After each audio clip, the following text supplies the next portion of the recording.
Hello and welcome.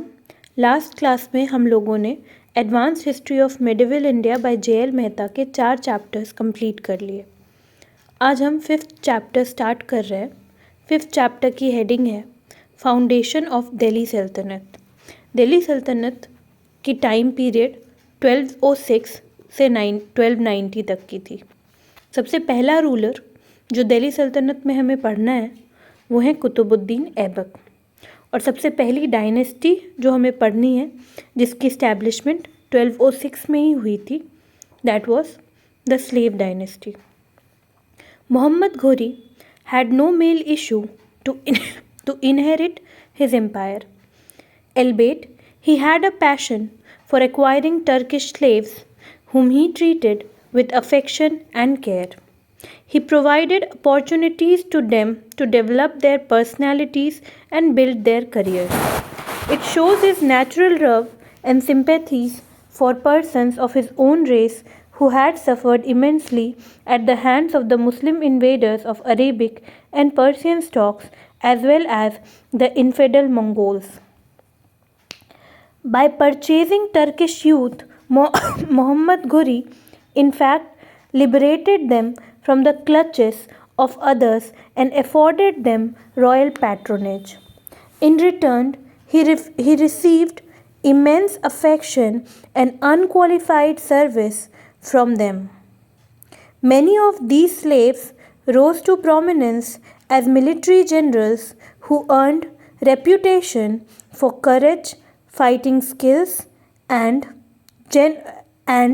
organizational abilities.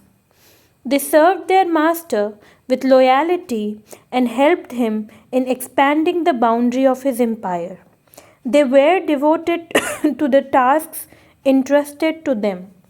Muhammad Ghori is said to have once remarked that these slaves were his sons who would inherit his name, fame and fortunes of his empire. तो मोहम्मद घोरी जो है उनके कोई भी बेटे नहीं थे।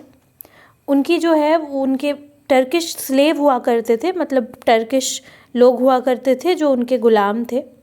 उन्होंने इन ग़ुलामों को जो है अपॉर्चुनिटी दी कि वो खुद की पर्सनैलिटी डेवलप कर पाएँ और करियर बिल्ड कर पाएँ। उनको नेचुरल लव और सिंपैथी थी अपने रेस के लोगों से, मतलब टर्किश लोगों से। और उनको बहुत सिंपैथी क्यों थी? क्योंकि मुस्लिम इन्वेडर्स जो कि अरब से थे, पर्शियन थे या फिर मंगोल्स थे, उन्होंने टर्किश लोगों को परेशान किया था। उन्होंने इनफैक्ट बहुत सारे अरब और पर्शियन लोगों से जो है टर्किश यूथ को ख़रीदा, जो कि उनके स्लेव्स हुआ करते थे, उनको ख़रीद लिया और लिबरेट किया उनके क्लचेस से। अरेबिक और पर्शियन लोगों के क्लचेस से टर्किश यंग पीपल को इन्होंने लिबरेट किया और पैट्रोनेज दिया, उनको बहुत ही अफेक्शन के साथ ट्रीट किया। इनके जो स्लेव्स थे वो मिलिट्री जनरल्स बने और उनमें बहुत करेज थी, अच्छी फाइटिंग स्किल थी और ऑर्गेनाइजेशनल एबिलिटीज़ थी। इन्होंने क्योंकि उनको इतना हेल्प किया मोहम्मद घोरी ने, तो वो स्लेव्स भी इनके साथ बहुत लॉयल्टी के साथ रहे और इनकी बाउंड्रीज़ बढ़ाने की कोशिश की। मोहम्मद घोरी ने कहीं पर कहा है कि उनके स्लेव्स जो हैं वो उनके बेटे हैं और वो उनके जो जितने भी स्लेव्स हैं उन्हें उनका नाम, उनकी शोहरत, उनकी फॉर्चून, उनका भाग्य सब मिलेगा। सबसे ज़्यादा ट्रस्टेड स्लेव्स में से एक कुतुबुद्दीन ऐबक हुआ करते थे। जब मोहम्मद घोरी की डेथ हो गई तो ऐबक को जो है मोहम्मद घोरी के इंडियन पोजेशंस मिल गए और ऐबक जो हैं वो लाहौर में उन्होंने हेडक्वार्टर्स सेट किया और वो इंडियन पोजेशंस के रूलर बन गए। He thus laid the foundation of the first independent Turkish kingdom in northern India, whose boundaries extended from northwest frontier to Bihar and Bengal in the east. It was attacked by Aibak from the apron strings of the Ghaznavid Empire. तो अभी हमने क्या पढ़ा कि कुतुबुद्दीन ऐबक उनके one of the most loved slaves थे मोहम्मद घोरी के, और जब मोहम्मद घुरी की डेथ हो गई तो कुतुबुद्दीन ऐबक ने जैसा कहा था कि उनके स्लेव्स को उनके नाम और उनके फॉर्चून्स, उनकी एम्पायर सब मिलेगी, तो कुतुबुद्दीन ऐबक को जो है इंडियन पोजेशंस जो भी थी मोहम्मद घुरी की वो मिली। कुतुबुद्दीन ऐबक एक इंडिपेंडेंट रूलर बन गए मोहम्मद घुरी के डेथ के बाद, और उन्होंने जो है लाहौर में हेडक्वार्टर्स बना लिया, और इस तरह से उन्होंने जो है एक इंडिपेंडेंट टर्किश किंगडम बनाया जो बिल्कुल भी गजनविड एम्पायर से एक अलग पहचान रखती थी, अपनी खुद की पहचान। ये एम्पायर जो है इसकी एक्सटेंशन जो है नॉर्थ वेस्टर्न फ्रंटियर प्रोविंस, मतलब जो वेस्ट में ये नॉर्थ वेस्टर्न फ्रंटियर प्रोविंस से लेकर के ईस्ट के बिहार और बंगाल तक फैली हुई थी। Qutubuddin Aibak is called the founder of what is known as the Indian history as the slave or Mamluk dynasty, which ruled northern India from 1206 to 1290. It produced 9 rulers. There is some justification for this nomenclature because at least 3 rulers of the line Kutubuddin Aibak, Shamsuddin Iltutmish and Ghiasuddin Balban has originally been slaves who imparted a nickname to the earliest sultans of India. Otherwise, the term slave or Mamluk dynasty is literally incorrect and historically false. A person cannot be a slave and a king at the same time. With the exception of Aibak, who received formal manumissions after his accession to the throne, the other two, Iltutmish and Balban, had been manumitted by their masters long before assuming sovereign powers. All the other rulers of the line were free men, rather princes, by their own birthright. अभी यहाँ पर क्या बात की जा रही है कि कुतुबुद्दीन ऐबक जो हैं उन्होंने इंडिया में स्लेव या फिर गुलाम वंश या ममलुक वंश की स्थापना की। ये वंश जो है 1206 से लेकर 1290 तक चला। इसमें 9 रूलर्स आए। अब इस वंश के नाम को लेकर के कुछ बातें हैं। कुतुबुद्दीन ऐबक और इल्तुतमिश और बलबन, ये तीनों जो हैं गुलाम हुआ करते थे अपने आगे के राजा के, और फिर ये जो हैं इन्होंने रूल भी किया, तो गुलाम वंश इसलिए एक जायज़ नाम है।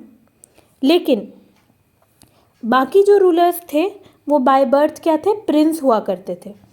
तो बाकी 6 रूलर्स तो प्रिंस थे। अब इसमें गौर करने वाली बात यह है कि गुलाम भी जो थे उसमें कुतुबुद्दीन ऐबक एकमात्र ऐसे थे जो गुलाम थे और फिर उनके बाद उनको जो है इंडिया का पोजीशन मिल गया। बाकी इल्तुतमिश और बलबन जो हैं वो गुलाम हुआ करते थे, लेकिन उनको बहुत पहले आज़ाद कर दिया गया और वो बहुत बाद में राजा बने, क्योंकि एक इंसान राजा और गुलाम एक साथ नहीं हो सकता। इसलिए इस नोमेनक्लेचर को बहुत कोई क्वेश्चन भी करते हैं कि ये नोमेनक्लेचर हिस्टोरिकली फॉल्स है। It is wrong to club all the 9 rulers of this period under one dynasty. They actually belong to 3 ruling houses. The Qutbi dynasty, founded by Qutubuddin Aibak, the first Ibari or Samshi dynasty, known after Shamsuddin Iltutmish, and the second Ilbari dynasty, founded by Ghiasuddin Balban. Actually ये सारे के सारे को एक ही dynasty में रख देना कि स्लेव डायनेस्टी के रूलर्स थे, ये गलत है। दरअसल स्लेव डायनेस्टी जो है वो इसमें जो रूलर्स आए वो 3 रूलिंग हाउसेस से थे। एक तो कुतबी डायनेस्टी थी जिसके फाउंडर कुतुबुद्दीन ऐबक थे। उसके बाद आई फर्स्ट इलबारी डायनेस्टी जिसके फाउंडर शमसुद्दीन इल्तुतमिश थे, और फिर तीसरी डायनेस्टी थी, उसका नाम था सेकेंड इलबारी डायनेस्टी जिसके फाउंडर घियाजुद्दीन बलबन थे। कुतबी डायनेस्टी की टाइम पीरियड 1206 से 11 थी। शमसी डायनेस्टी या फिर फर्स्ट इलबारी डायनेस्टी की टाइम पीरियड 1211 से 66 थी। सेकेंड इलबारी डायनेस्टी की टाइम पीरियड 1266 से 90 थी।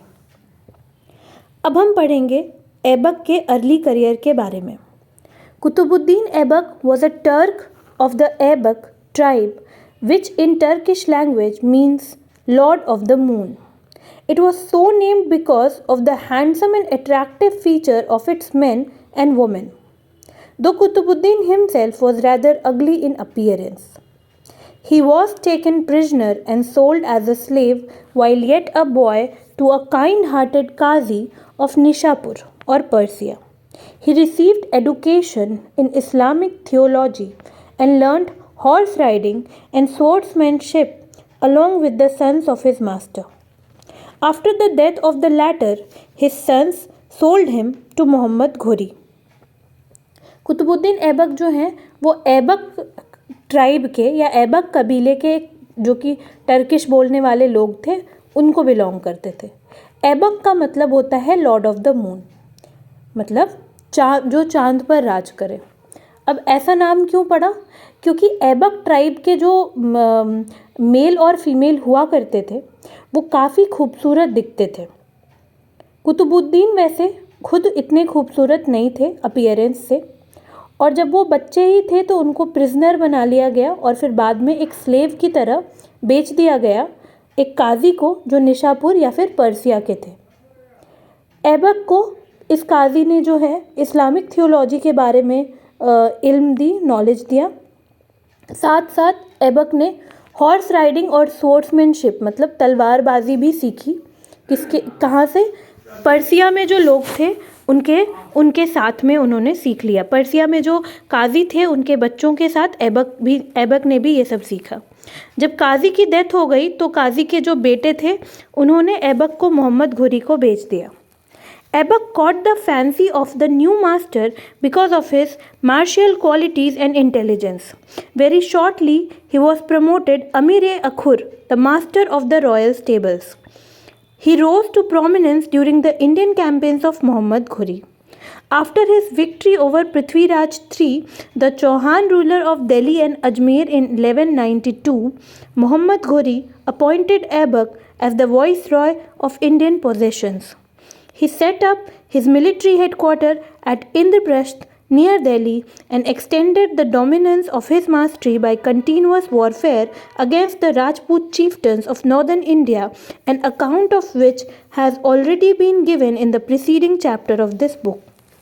ऐबक जो हैं उनको अपने नए मास्टर काफ़ी पसंद आए क्योंकि वो काफ़ी इंटेलिजेंट थे उनके नए मास्टर मोहम्मद घोरी, और बहुत जल्दी उनके अंदर ऐबक का प्रमोशन भी हो गया।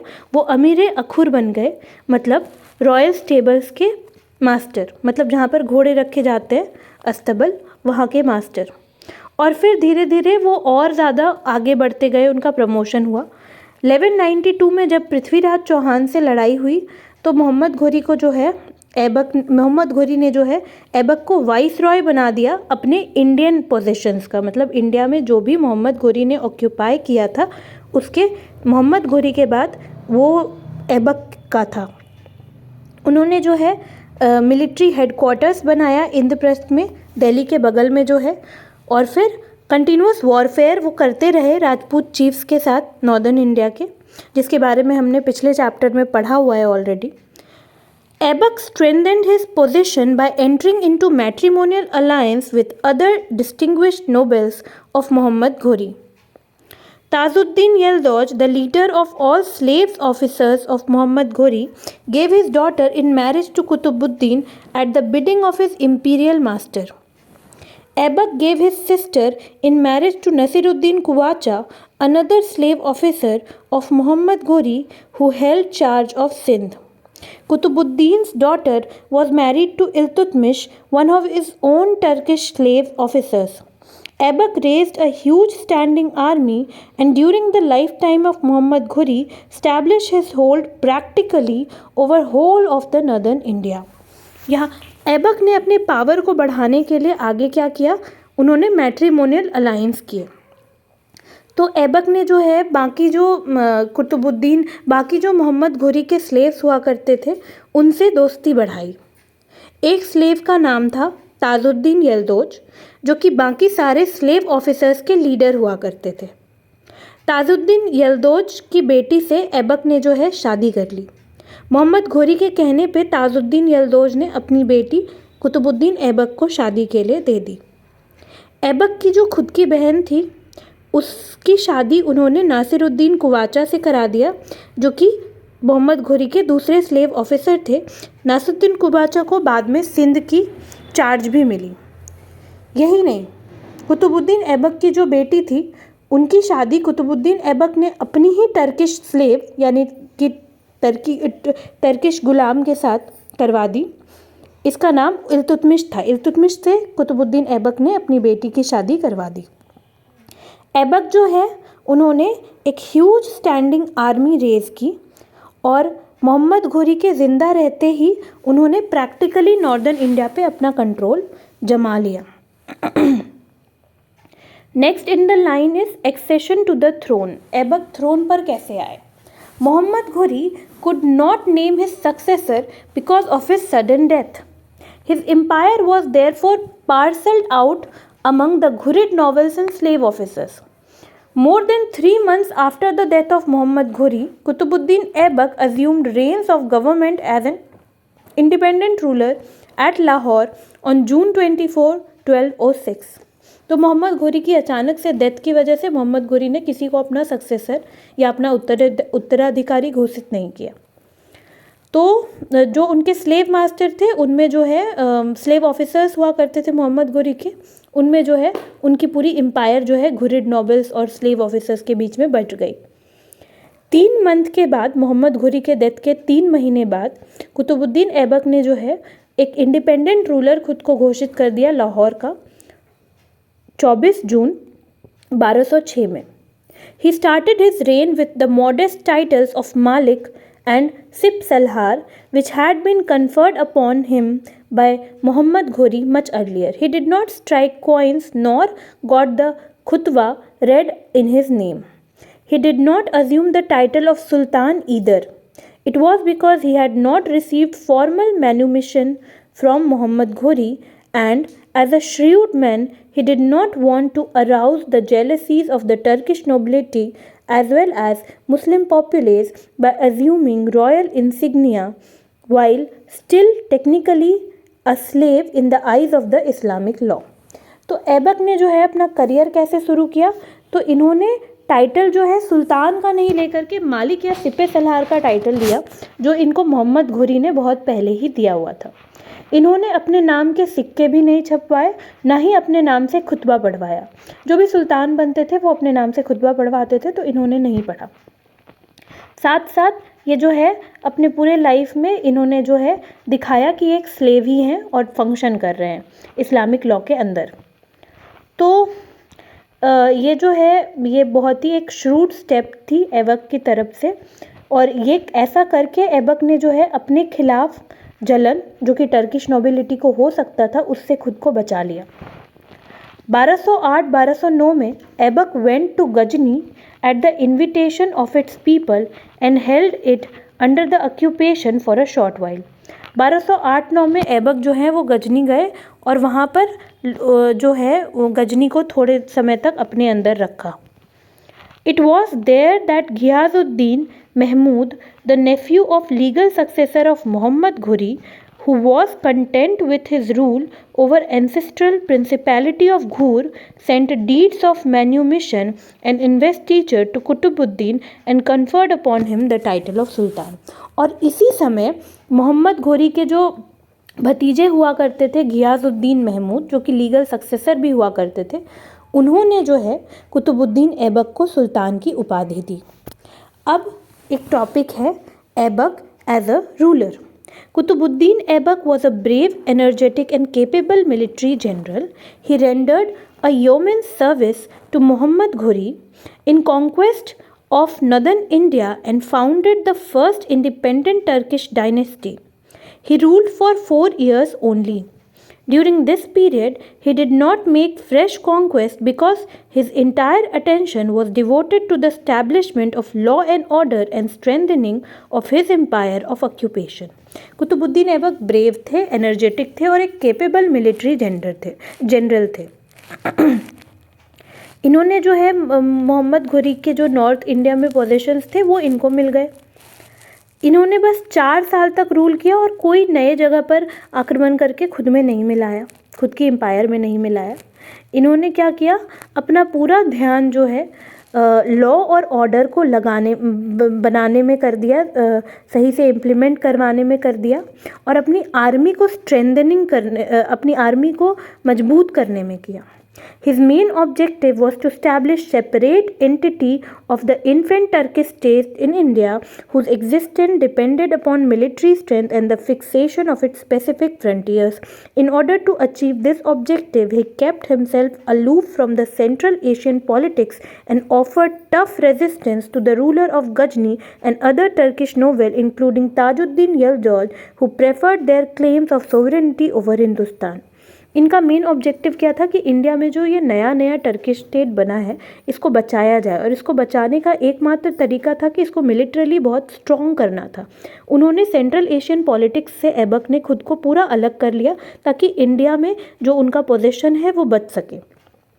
और साथ साथ कुछ और जो टर्किश नोबेल हुआ करते थे जैसे यल्दौज हो गए, तो उन्होंने बहुत बार हिंदुस्तान पर अपना क्लेम करने की कोशिश की कि ये मेरा है, तो ऐबक ने उनसे भी अपने राज्य को बचाया.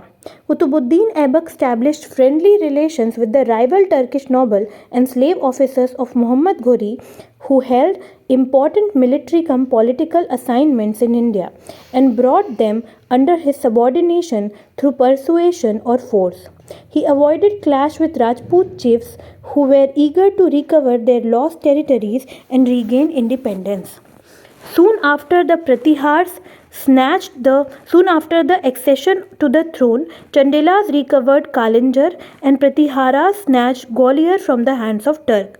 Similarly, Gadhawala's chief Harish Chandra reoccupied some territory in Badaun region, but Aibak could not pretty little about it. Large areas within the heart of the Turkish dominion were held by the Hindu chieftains whom Aibak failed to bring under his effective control.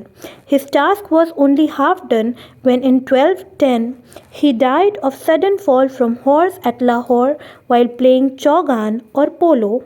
He was buried at Lahore. तो क्या कहा जा रहा है कि ऐबक ने जो है इंडिया में भी जो है वो ऐबक ने जो है बाकी टर्किश नोबल के साथ जो है फ्रेंडली रिलेशंस इस्टेब्लिश किया और उनको धीरे धीरे मना लिया कि आप मेरे सबॉर्डिनेट बन जाओ, परसुएड करके या फिर फोर्स का यूज़ करके. उन्होंने जो है राजपूत चीफ के साथ क्लैश को अवॉइड किया. जैसे ही ऐबक जो है थ्रोन पर आए तो चंडेलास ने कालिंजर वापस ले लिया, प्रतिहार्स ने ग्वालियर ले लिया और फिर गदावलाज ने जो है वो वापस से बदाऊं रीजन वाली टेरिटरी अपनी रीऑक्यूपाई कर ली. बट ऐबक ने जो है कुछ नहीं किया इस पर. ऐबक जो है उन्होंने इस पर कुछ भी नहीं किया और लार्ज एरियाज़ जो है टर्किश डोमिनेशन का वो हिंदू चिफ्टेंस ने वापस ले लिया.